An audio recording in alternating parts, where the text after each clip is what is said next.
اسی لیے علماء اکرام نے فرمایا ترازو کے دو بلڑے آپس کے اندر رکھ لو،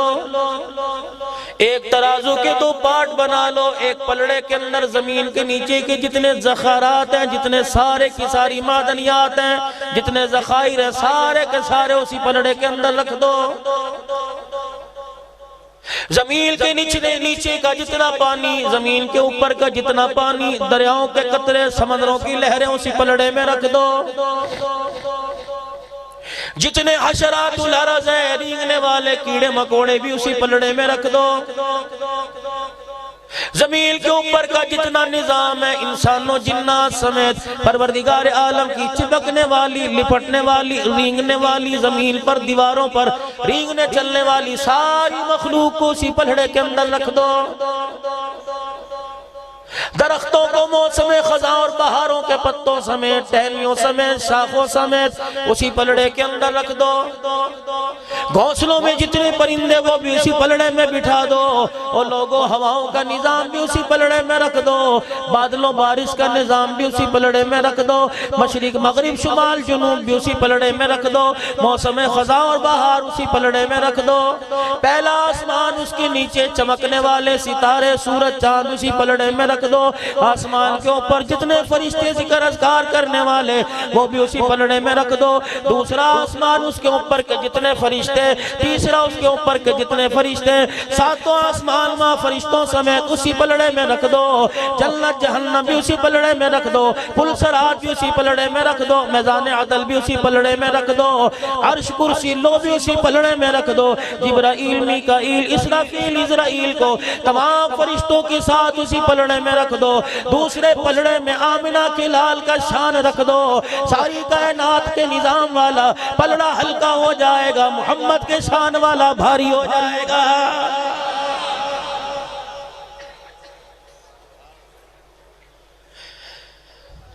کسی کو گانے کا اعزاز ملا، کسی کو شاعری کا اعزاز ملا، کتنے مقدروں والے ہو، مجھے نبی کی سیرت سنانے کا اور آپ کو سننے کا اعزاز ملا ہے۔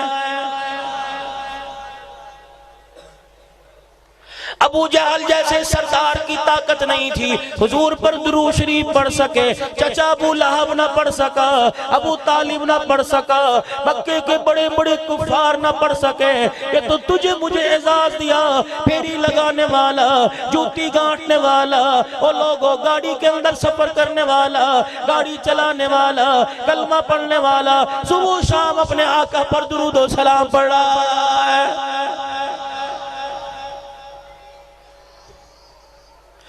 قرآن کی محبت دل میں لے آؤ، رسول اللہ کی محبت دل میں لے آؤ، بیت اللہ دیکھنے کی حسرت کرو، روزہ رسول اللہ صلی اللہ علیہ وسلم دیکھنے کی حسرت کرو، اسی حسرت میں رونا آ جائے، اپنی آنکھ کا بوسہ لے لو، اپنے آنسوؤں کو اندر زبان پہ رکھ کے نگل جاؤ۔ رب کعبہ کی قسم ہے، کسی کی آنکھ سے آنسو مال کے کھٹ جانے پہ نکلے گا، رشتے کے ٹوٹ جانے پہ نکلے گا، تیری میری آنکھ کا آنسو نکلا امام الانبیاء کی محبت میں نکلا ہے۔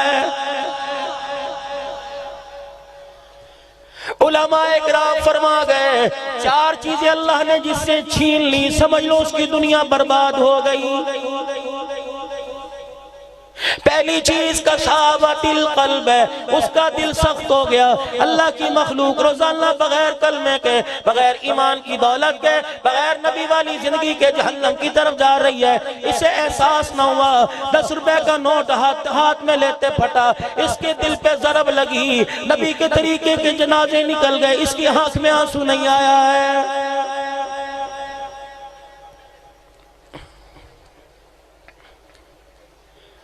پاکستان کی تعمیر و ترقی پہ بعد میں رونا، کشمیر کی آزادی پہ بعد میں رونا،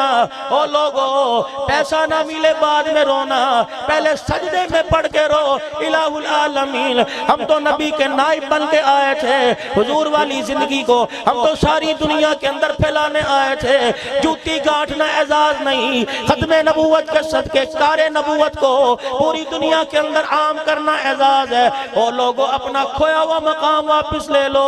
جو مال والا قبر میں جائے گا حساب ہوگا، دکان والا جائے گا حساب ہوگا۔ قسم اللہ کی عزت کی، قبر کے اندر جو نبی والے کام والا جائے گا اس کا حساب نہیں ہوگا۔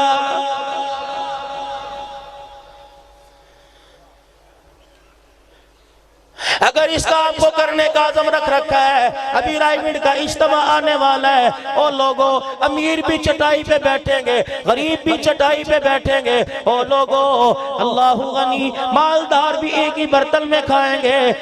امیر غریب بھی ایک ہی صف میں کھڑے ہو کے نماز پڑھیں گے، ہر ایک کی سوچ ہوگی، ہر ایک کی فکر ہوگی، ہر ایک کی قرن ہوگی کہ میری زندگی بھی خاص بن جائے، سارے انسان جہنم سے بچ کر جنت میں جانے والے بن جائے۔ رب کائنات کی قسم ہے، یہ حکومتوں کی سوچ نہیں ہے، نبیوں کی سوچ ہے۔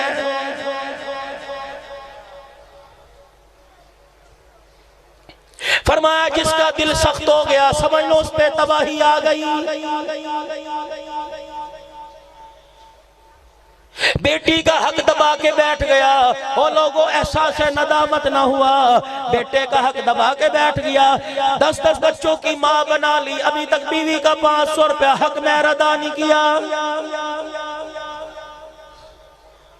قرضہ لے کے بیٹھ گیا، کہتا ہمت ہے تو نکلوا کے دکھا لے۔ اوہ ظالم اتنا بڑا بول نہ بول، اگر وہ تیری سختی سے تنگ آ کر پروردگار عالم کے سامنے مصلی بچھا کے بیٹھ گیا اور اس نے آنکھ میں آنسو نکال کر تیرا نام لے کے رونا شروع کر دیا، رب کائنات کی قسم ہے اس کا خزانہ تو پورا ہو جائے گا، لیکن اللہ جب تیرے سے نبٹنے پہ آیا قبر کے اندر ایسا بچھاڑے گا اٹھانے والا کوئی نہیں ہوگا۔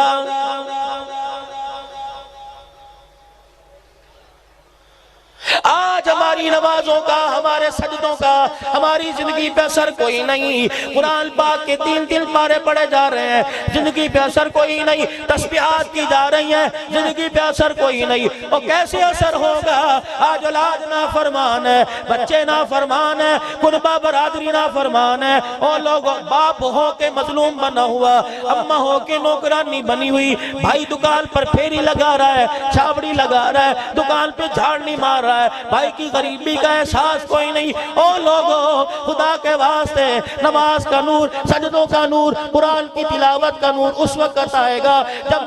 میرے گھر سے حرام کا دروازہ بند ہو جائے گا۔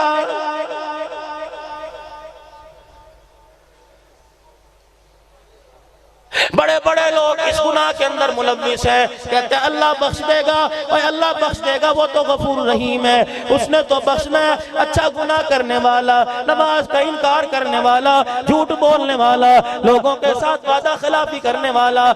بہانے سے لوگوں کا مال بٹور لینے والا، ایسے آدمی کو اللہ بخش دے گا تو حسین کو تلواروں کے سائے میں سجدہ کرنے کی کیا ضرورت تھی؟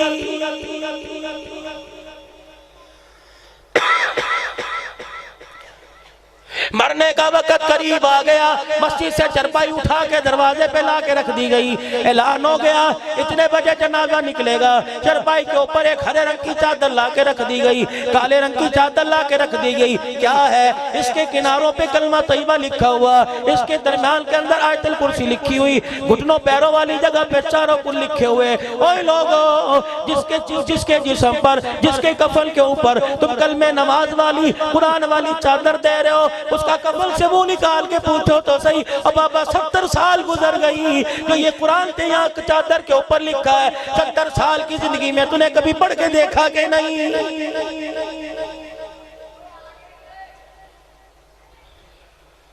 تم نے یہاں سے سائیوال کا سفر کرنا ہو تیاری کرو گے، بکاڑے جانا ہو تیاری کرو گے، اور لوگوں چیچا وطنی جانا ہو تیاری کرو گے، 10 میل کے فاصلے پہ جانا ہو تیاری کرو گے، ہر سفر کے لیے تیاری پہلی ہوتی ہے، لیکن اتنی نادانی والی زندگی، اتنی نافرمانی بے پرواہی والی زندگی، اور لوگوں 10 میل کا سفر کر رہا ہے تیاری پہلے ہو رہی ہے، موت کا اتنا لمبا سفر کر رہا ہے اس کے لیے تیاری کوئی نہیں۔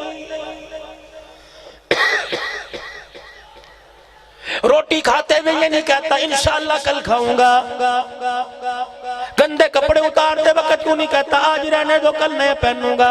نماز پڑھتے ہوئے انشاءاللہ کل پڑھوں گا، روزہ رکھتے ہوئے انشاءاللہ اگلے سال رکھوں گا، کل سے توبہ کر لوں گا، کل سے سود سے توبہ کر لوں گا، کل کس نے دیکھی؟ اگر آج موت آ گئی رب کائنات کی قسم قبر میں جانا مشکل ہو جائے گا۔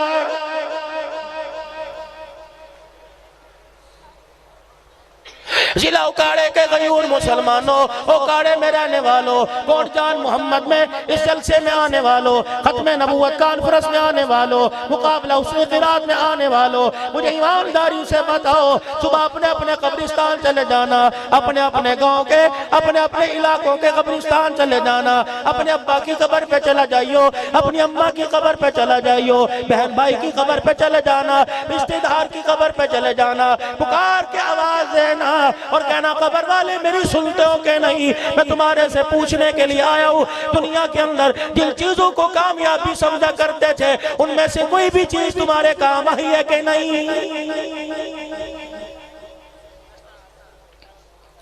باپ بولے گا، ماں بولے گی، قبر کی مٹی بتائے گی، سون کے دیکھ لیو، فضا بدلی بدلی ہوگی، خوشبو بدلی بدلی ہوگی، قبر کی مٹی